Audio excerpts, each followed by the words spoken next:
Thomas Frank, his first official game yesterday as the coach of Tottenham, was close to winning that particular game, but then I also have to say that a bit of naivety, a bit of inexperience, or not actually knowing the team he went up against cost them that game, because that game was there for Tottenham to take.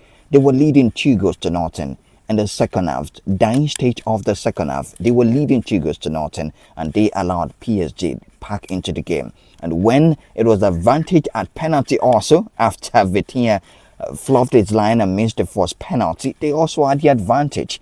Now, for me, yeah, Thomas Frank made some mistakes in that game, especially when he took out some of the danger men. If you look at Tottenham in yesterday's match, they were completely physical and they didn't care so much about possession, because their match against Manchester United, when they won the Europa League, they needed less than 30% possession to beat Manchester United in the Europa League. But yesterday it was still the same story. They had less possession than that of PSG, but then the major team, the combativeness in the midfield, the strength in their midfield, and the fact that they had some players that went man to man with some of the PSG players who lacked the strength or lacked the capacity yesterday, just because they've not played a lot of matches. When he brought out Mohamed Kudus, who was extremely physical and was creating chances yesterday, when he also took out Pape Metassa, he won a lot of ball back yesterday, especially in that game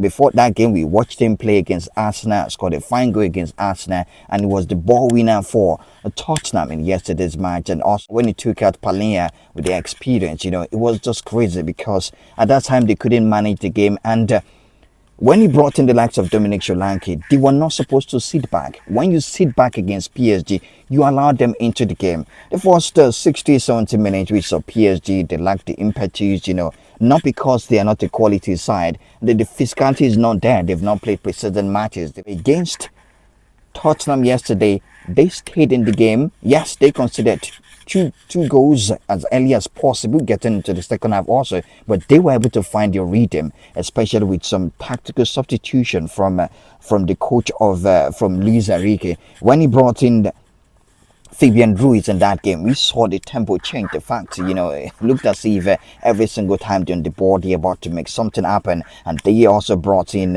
Ibrahim Mbaye, brought in a bit of strength and steel into their midfield, and they took control of the midfield. Then they started to press Tottenham. At that point, Tottenham gassed out. They couldn't get out of that position where they've put themselves. It was a half-feet performance from Tottenham, and it was just a matter of time, because the quality is there. It looks as if the substitute